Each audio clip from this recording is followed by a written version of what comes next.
नमस्कार दोस्तों। तो पाकिस्तान के हाथ से पीओके फाइनली फिसलना शुरू हो चुका है। पीओके में कई जगहों पर बड़े प्रोटेस्ट देखे गए क्योंकि पाकिस्तान ने ये डिसाइड कर लिया है कि अब वो पीओके को जितना बजट पहले एलोकेट करते थे उस बजट को कट डाउन करेंगे। और इन्होंने इसमें साफ कर दिया है कि अब हम अपनी प्रायोरिटी जो है वो चाइनीज़ प्रोजेक्ट्स की तरफ रखेंगे, बिकॉज चाइना की तरफ से भी उधर से अल्टीमेटम आ गया है कि इन प्रोजेक्ट्स को जल्द से जल्द ख़त्म करना है। और यहीं पर this is a big tech for Pakistan कि पाकिस्तान को अब अपने पीओके की बजट और स्पेंडिंग्स को थोड़ा कट डाउन करना पड़ेगा। मैंने आपको पहले भी कवर किया था, इस चीज़ को बताया था कि शहबाज शरीफ को अब ये बात समझ में आ गई है कि हम जो खर्चा उन चीज़ों पर कर रहे हैं जिनसे हमको रिटर्न नहीं आ रहा है, जो कि टेररिज्म की इंडस्ट्री ऑब्वियसली पीओके है, तो अब कहीं ना कहीं हमें वो खर्चा कट डाउन करना पड़ेगा। बिकॉज फिर हम, क्योंकि अब तो ये हमारे हाथ से जा ही रहा है, ये तो हमारे हाथ से जाना ही जाना है। पता चला कि जो चाइना से हमको पैसे खैरात मिल रहे हैं वो भी अपने हाथ से निकल जाए और चाइना भी गुस्सा होकर निकल ले इधर से, तो वो एक बहुत बड़ी चैलेंज शहबाज शरीफ के लिए है। इसीलिए उन्होंने ये प्लान करना शुरू किया है। तो एग्जैक्टली अभी डिटेल में इसको कवर करते हैं, पर वीडियो में आगे जाने से पहले एक छोटी सी अनाउंसमेंट है अनअकैडमी टीम की तरफ से कि अगर आप यूपीएससी सीएससी 2026 या 27 की प्रिपरेशन कर रहे हैं तो अनअकैडमी आपके लिए लोएस्ट एवर डिस्काउंट पर सिर्फ 19,999 पर अपना फाउंडेशन बैच अनअकैडमी ने लॉन्च कर दिया है 12 मंथ्स के फ्री एक्सटेंशन के साथ। तो जीएस सीसैट टेस्ट सीरीज सब कुछ यहाँ पर कवर किया जाएगा। उसके साथ साथ आपको मेंस की जो टेस्ट सीरीज होगी उसका इवैल्यूएशन भी होगा, डेडिकेटेड डाउट सॉल्विंग सेशंस होंगे, 1-to-1 मेंटरशिप सेशन आपको यहाँ पर मिलेंगे। ये सारी चीज़ें आपको इसके अंदर प्रोवाइड करी जाएंगी, तो इसको आप ज़रूर से ज़रूर ज्वाइन करिए। इस बैच की लिंक हमने डिस्क्रिप्शन में दे दी है, उस पर क्लिक करके आप इस बैच को ज्वाइन कर सकते हैं। अब आगे बढ़ते हैं, इस पूरे बैच के बारे में आपको वीडियो के अंत में समझा दूंगा। तो पाकिस्तान ने फाइनली डिसाइड किया है कि जो पाकिस्तान ऑक्यूपाइड कश्मीर पीओके का रीजन है जिसमें गिलगिट बाल्टिस्तान भी आता है, उन सारे एरियाज में जितना प्रोजेक्ट जितना ये लोग फंड खर्चा किया करते थे अब उसको ये कट डाउन करेंगे।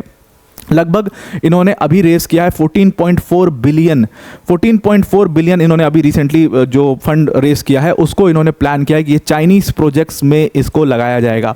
तो चाइनीज़ प्रोजेक्ट्स के लिए डेवलपमेंट प्रोग्राम से इन्होंने 14.4 बिलियन डॉलर पूरा रेस किए थे। अब उसको ये इन्वेस्ट करेंगे अपने मतलब अलग अलग प्रोजेक्ट्स में जो चाइना के चल रहे हैं। ये सारे प्रोजेक्ट्स जो चाइना के चल रहे हैं सब CPEC के अंतर्गत चल रहे हैं। डिफरेंट हाईवेज एक्सप्रेसवेज बन रहे हैं, मोटरवेज बन रहे हैं, फिर इसमें आपको कई सारे डैम्स बनते हुए नजर आएंगे। ये सब कुछ CPEC के अंतर्गत चल रहा है।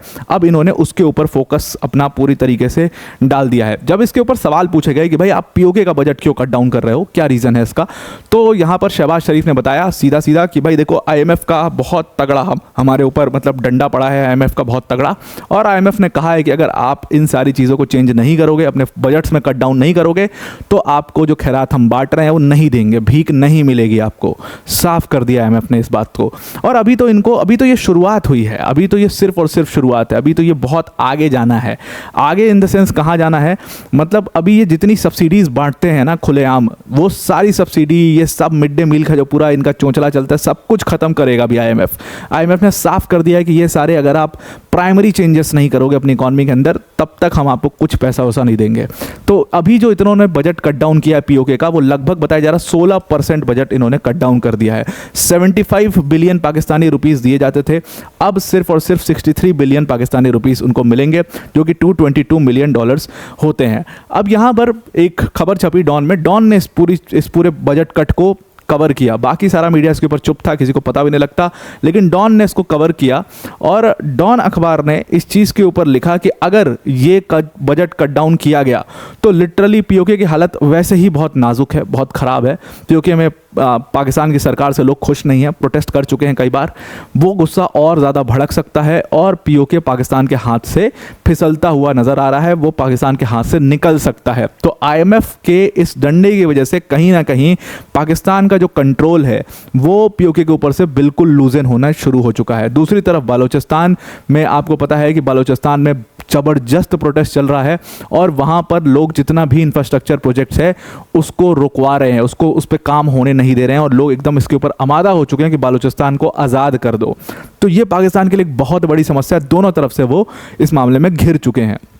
इसीलिए उन्होंने अपना जो पूरा ध्यान है उसको, क्योंकि बलूचिस्तान में हमने उनके कई सारे प्रोजेक्ट्स चल रहे हैं चाइनीज़ के, उसके ऊपर देना शुरू कर दिया। सबसे पहले इन्होंने अपना ध्यान अर्जित किया है जो दियामर भाषा डैम है, अगर I am pronouncing it right, तो दियामर भाषा जो डैम है वहाँ पर, और हैदराबाद मोटरवे है उसके ऊपर इन्होंने पूरा अपना ध्यान दिया है। दियामर भाषा डैम आपको यहाँ पर मैप में दिखाई दे रहा है एकदम ऊपर, और ये जो डैम है ये पाकिस्तान के लिए CPC के अंतर्गत ही बन रहा है। चाइनीज़ प्रोजेक्ट है ये, और ये चाइना के साथ डेवलप हो रहा है ये पूरा डैम।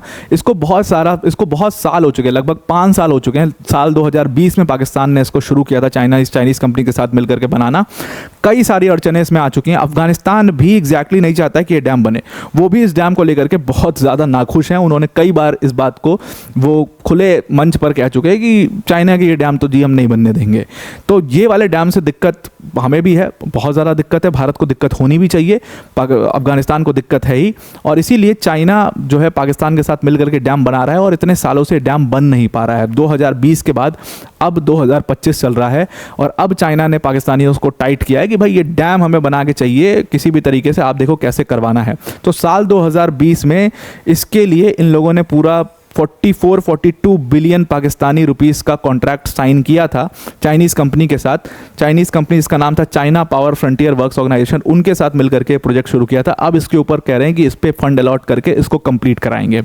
दूसरा पैसा ये खर्चा करना चाह रहे हैं, जो एक्सप्रेसवे बन रहा है जो पूरा कराची से होते हुए जाएगा बलूचिस्तान में, उस एक्सप्रेसवे को ये बनाना चाह रहे हैं। उस एक्सप्रेसवे का नाम है N25 एक्सप्रेसवे। इसके लिए भी इन्होंने अलग से फंड एलोकेट इस बार किया है। इस एक्सप्रेसवे में अगर मैं आपको मैप से दिखाऊं तो एक्चुअल में ये एक चमन नाम की जगह है यहाँ पर, यहाँ से ये एक्सप्रेसवे शुरू होगा। एग्जैक्टली इस एक्सप्रेसवे की बात हो रही है। ये जो ब्लू वाला आपको लाइन दिख रही है इस पूरे मैप के ऊपर, ये N25 एक्सप्रेसवे है, और ये जो N25 एक्सप्रेसवे है ये चमन से शुरू होगा, थ्रू क्वेटा ये जाएगा कराची तक।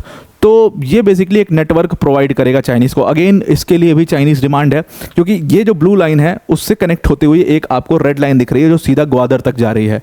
तो ये जो ग्वादर तक एक्सप्रेसवे बन रहा है इसको N10 कहते हैं, और ये दोनों, ये 3 बेसिकली हैं। एक N40 आपको यहाँ पर दिखाई दे रहा है, एक N10 आपको दिखाई दे रहा है, और ऊपर से N25 आ रहा है, और चौथा एक N85 जा रहा है बीचों बीच से। तो ये जो पूरा नेटवर्क है बलूचिस्तान में रोड्स का, इसको बनाना सबसे ज़्यादा इम्पॉर्टेंट है इनके लिए, अगर इनको CPEC का काम कंप्लीट करना है। तो इस पर अब इन्होंने अलग से फंड एलोकेट किया है। इसमें भी कई सारे इश्यूज़ आ रहे थे। बताया यह जा रहा था कि यहाँ पर लोग जो हैं ख़ास तौर से वो इस हाईवे को बनने देना, एक्सप्रेसवे को बनने देना नहीं चाहते हैं, क्योंकि उनको लगता है कि यहाँ के सारे रिसोर्सेज को पाकिस्तान की सरकार यूज़ करती है, चाइनीज़ हमारे रिसोर्सेज को यूज़ कर रहे हैं, और जो लोग हैं बलूचिस्तान के उनको कुछ नहीं मिलता है। ये एक बहुत बड़ा इशू है पाकिस्तान में इस टाइम पर। तो प्राइम मिनिस्टर शहबाज शरीफ ने बताया कि 120 बिलियन पाकिस्तानी रुपीस जो हैं वो इस N25 के लिए एलोकेट कर दिया गया है, जो क्वेटा से होते हुए कराची तक जाएगा। इसको चमन क्वेटा कराची एक्सप्रेसवे भी कहा गया है।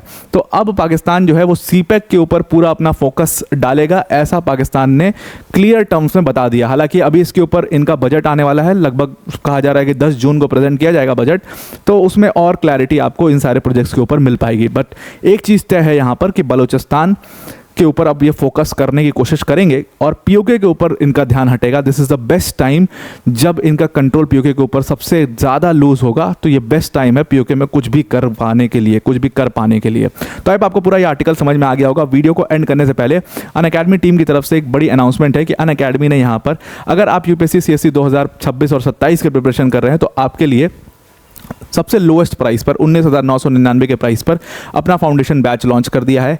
इसमें आपको 12 मंथ्स का फ्री एक्सटेंशन भी यहाँ पर प्रोवाइड किया जाएगा।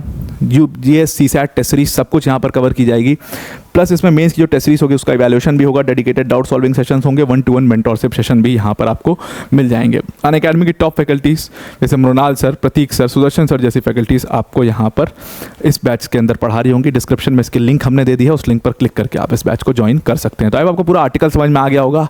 आज के लिए इतना ही। Thank you and have a nice day.